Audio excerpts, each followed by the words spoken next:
right, everyone, welcome back to the Mango YouTube channel. And I'm really excited because I have a new friend, actually, who's joining me on this channel. Sara, nice to have you join us. Nice to be here. You say I'm a new friend. I feel like I'm with an old friend because I've been so exposed to all the things you've done over the years. So it's nice to finally have the stars align. I love this. I love this. Well, Sara and I, Dr. Sara and I, got connected actually because of Mango. And I've heard amazing things about things that she's doing. And so what I want to do in these interviews and these topics is to really learn from you and for us to just have great, women to women conversation about the reality of real things going on in dental. So I'm going to kick it off with you. Why don't you, everybody knows kind of who I am if they're on this channel, but why don't you tell us a little bit about you? We'd love to learn more. Gosh, yeah. No, where do I start? I always like to say I'm the sole owner of my group practice because there's so many like secret owners behind the scenes for groups, and that's great. Whatever works for you, but I proudly wear that badge of honor that I own all 6 of my practices. I started about a year after I graduated from dental school and have been fighting the good fight ever since. I'm actually sitting in the office that's opening next week, which is going to be number 6. So that's super exciting. I have 3 kids, so I've been growing my family alongside growing my business. And so I'm a big champion of women who can grow themselves professionally alongside growing their families. I think it's possible. If anything, I'm the poster child of that because I think it's not easy, but anything that's worth having is not easy, right? Married to love of my life. He's a chiropractor. He recently stepped into a role in my company as a leader as well. And so we've been working together and merging kind of our businesses over the past 9 months, which has been really great. And together we started a company called Brush 365 Dental Injury, which is an arm of our business that focuses just on working with attorneys and anybody who's been subjected to dental injury due to negligence. And so those cases are very unique. They require a certain level of finesse and documentation. So that's been really, really awesome because we're like the only group in Texas to do this, which I could, I'll table that conversation. We can pick that up later. I graduated from Baylor College of Dentistry in 2015, got my MBA a year later. I've gotten some cool awards over the years, which is always really nice. Incisal Edge 40 under 40, Dallas Business Journal 40 under 40. And then I'm a learning junkie. So I have my mastership in the AGD. So I got that about a year ago. And people always ask, people like to get cheeky and say, does that even get you patients? Like, no, patients don't know what a MACD is, but dentists sure as hell do. And it helps me recruit and retain good talent. And for that reason alone, it's been so worth it. I'm not out there having to put ads up to get doctors to want to work for me. They want to work for me because they know that I represent excellence in the field. And so I love how I got exposed to Mango. I was with another phone company for a bit and the customer service was really lacking. And I started to see Mango on my periphery, was getting a lot more traction on the Facebook groups and finally just did a demo. And I was like, what is all this hype about? And I've been a customer for the past 2 years now almost. And it's just one of those, it's almost like a Chick-fil-A style energy where it's just like everyone is so happy to help you with whatever you need help with. And I just continued to pursue that relationship and got to connect with Rich and now I'm connected with you. And so that's kind of why I'm here. There we go. I love it. Okay, so I don't know your full background story, so I'm going to pick a little bit because I've worked with dentists for a very long time. I've been in this industry for 20 some years, and there are some people that you look at and you're like, dang, if only I could be like that. Or women in our industry that are kicking butt. One of our partners in our practice is Dr. Gupta. I think we talked about Shivi Gupta. Yeah. She's just kicking butt right now. But that looks great. But it's like, oh, they must have had the easy path or they must have something special or whatever. So tell us about you in the sense of like, where's the drive come from? Why all of the push and what fuels you to want to do all these things that you've done? Yeah, I think even before I knew what I was doing, I was reverse engineering my life, right? I always knew that I wanted to grow and scale my company, but I never really knew what that looked like. But if you stay clear about where you're headed, it makes decisions a lot easier. And then, a lot of times people get derailed because things get really, really hard or, you feel the mom guilt or whatever the reason may be. I'm not here to make any sort of judgment. But for me, I've always been laser focused that this is who I want to be and what I want to become. And I'm going to overcome the challenges in order to get there. I'm not going to change the goal. I'm going to keep the vision the same and just figure out who I need to be to meet that demand. I also think that I've always been a little delulu about life, right? Like just delusional. Like I don't see why I can't have it all, and I'm not going to let anything get in my way about it. But I also, like, you could probably relate to this, Laura. I think everything is going to be a lot easier than it actually is. And so I commit to things very quickly because I'm like, yeah, I could do that. And then you're like, Like, this is a lot. I bit off more than I can chew. But I think it's that time under tension that really helps you grow as a person, your character, your discipline, all the things that really matter in life. It happens when you push yourself. And so now that voice inside my head that's like, oh, that's scary, do you want to do that, has become so muted. It's just like now it happens and I'm like, oh, I absolutely have to do that because it's scary. And so I think a lot of times people get fixated on that voice in their head and they talk themselves out of doing things, especially, and I love my female colleagues, but I feel like it happens so much more with women where we just like stand in our own way and let our mindset just like scare us.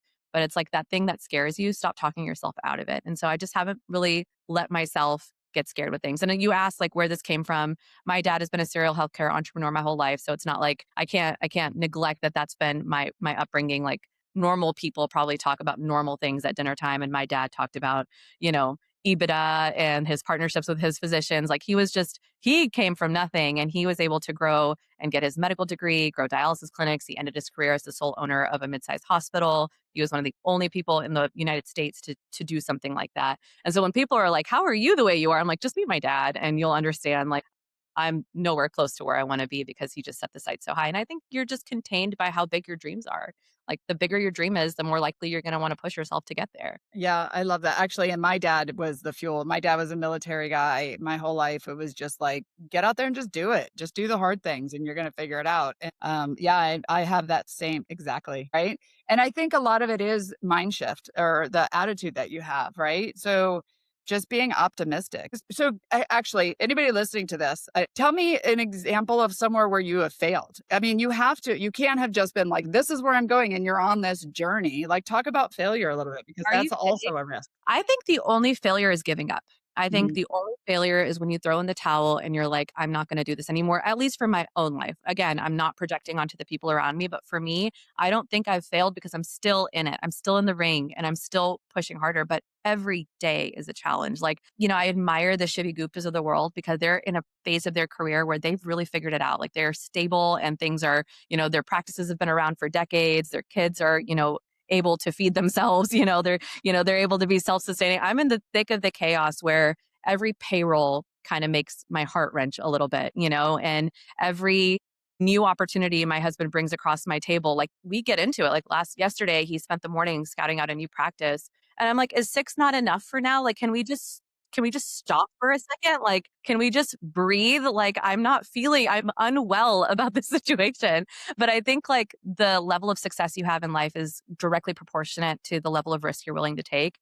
And he's just all about it. And so I don't want to act like it's every day is rainbow and sunshine. Like we have been in situations very recently, actually, where it's like, how are we going to make this work? Like, how do we pay our doctors this guaranteed income and make sure that they are staying busy enough and make all of the bill? Like that's probably the primary stressor, I think, for a lot of dentists is the financial side of things. And I'm not immune to that.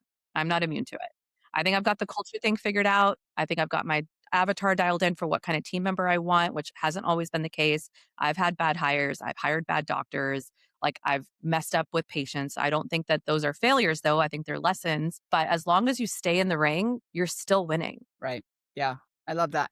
Okay. So I don't want to skip over this because this is important, I think, especially for women listening to this. You have 3 children at home I do. and they're how old? 7, 5, and 1. And like just to give like an insight into how psychotic we are, we're kind of thinking about a fourth.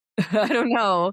I don't Love know if it. I love the misery. I don't know. But yeah, we have Yeah. 3. So how do you balance? Well, first of all, I'm just going to say there's no such thing as work-life balance and it changes every day, every week, whatever. But my kids are grown. Dr. Gupta, we were just talking about her. I don't know why she's become like, she's going to love that she's part of our podcast, but she's a good friend of mine. And we're basically peers. We grew our practice together and her kids are older now. Like you said, you've got little ones at home and you're starting to work with your spouse more. And so how do you do that? Like, do you have help? How do you balance both? Yeah, I mean, I still go back to the day my firstborn, I dropped him off to daycare when he was 8 weeks old. And it was so hard. Like, even just talking about it makes me emotional. It's never easy. It's never easy to spend time away from your children or to feel like you're pawning off raising them to others, right? When you want to be the person. But I also think that if I didn't pursue my best self and the goals that I had for myself, I would not be a good mother, right? And so you have to kind of reconcile those two very competing emotions.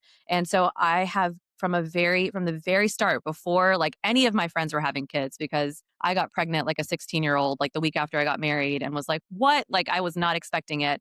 So was the first of my friends to get pregnant and have kids, but I knew from the very beginning that I had to leverage my village and I had to trust them. And so I have really kind of used my parents. My sister owns a daycare. I use my in-laws, like, and they pour so much love into my kids in the last 7 years. If what I've learned is anything, is that it's like a blessing to everyone around in my family that gets to help with the kids, that they get to be involved. So I don't feel guilt as nearly as much about it anymore. And actually, another plug to Shivi Gupta. I mean, I spent time with her back in 2021, and she told me she has a house manager. And I remember me and my husband were like, a house manager?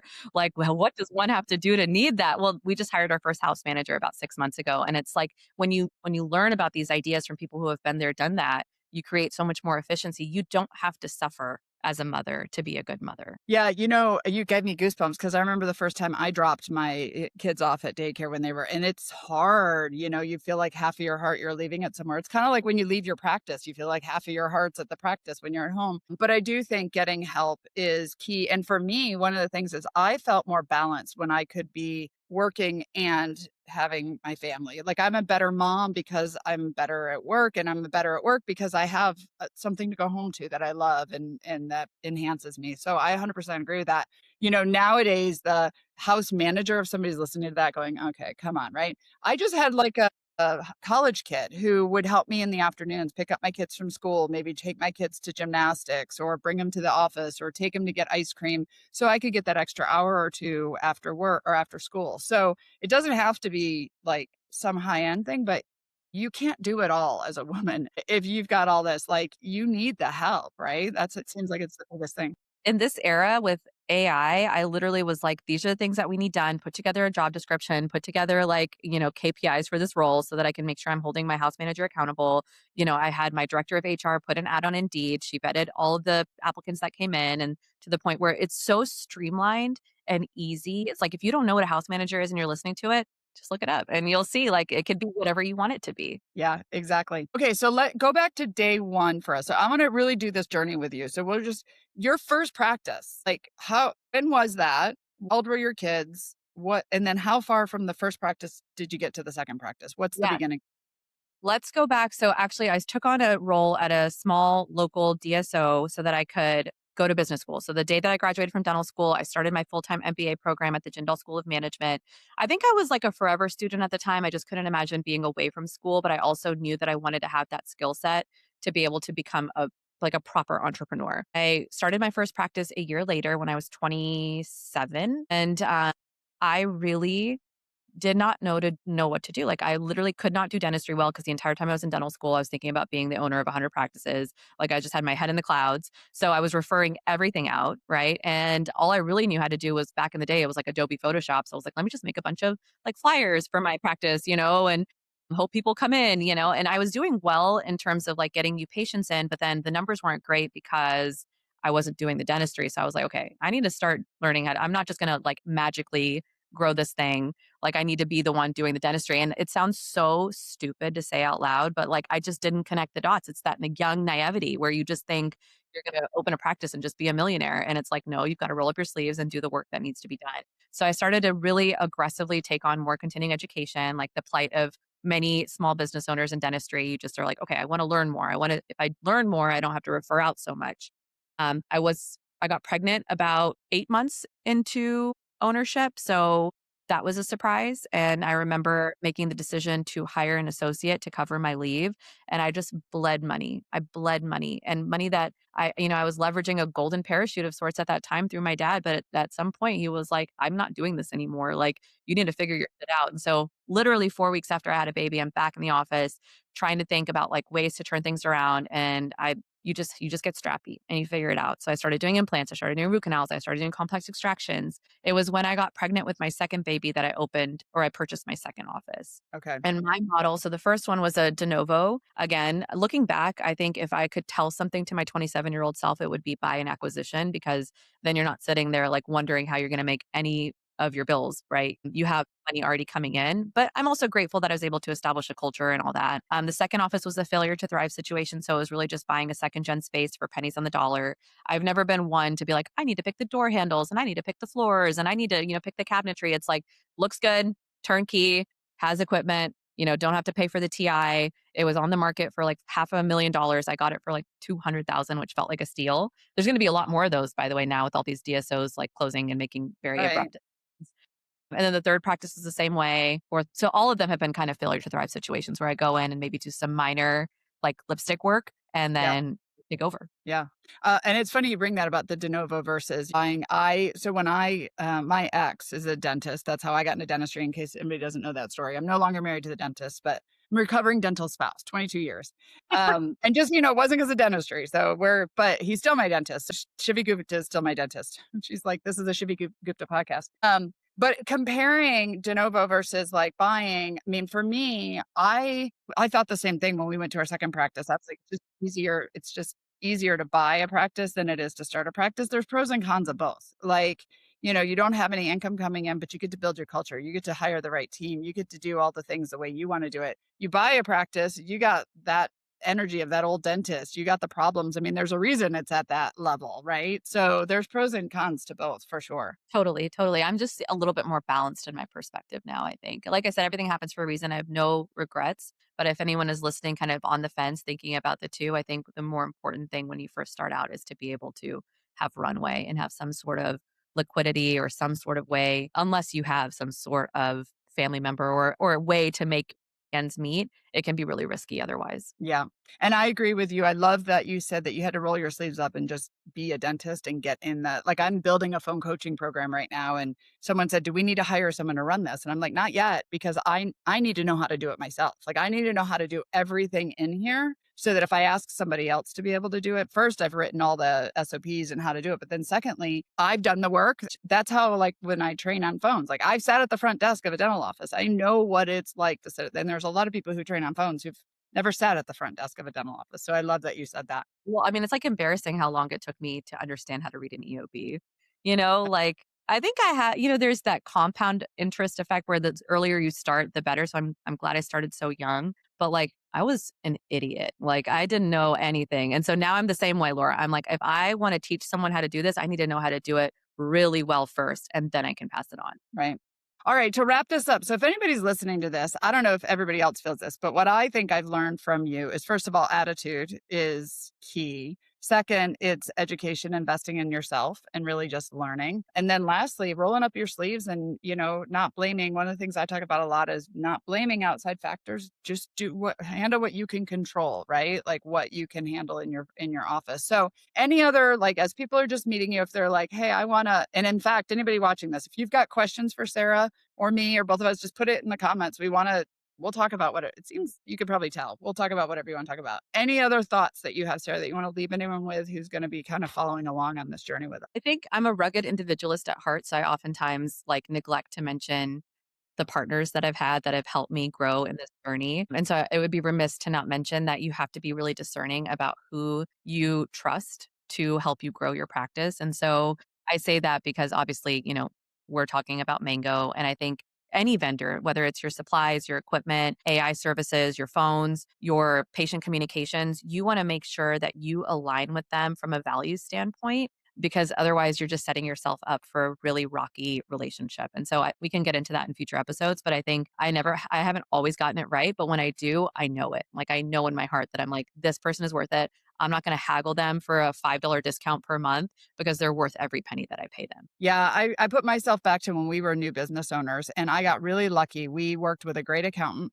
We had a good insurance person. We had a lawyer and we had a marketing person. And so I called them my dream team, like, because if they got along, if the insurance and the lawyer and the accountant, if they agreed on something, I was like, sure, great. I don't even need to know what you guys are deciding for me.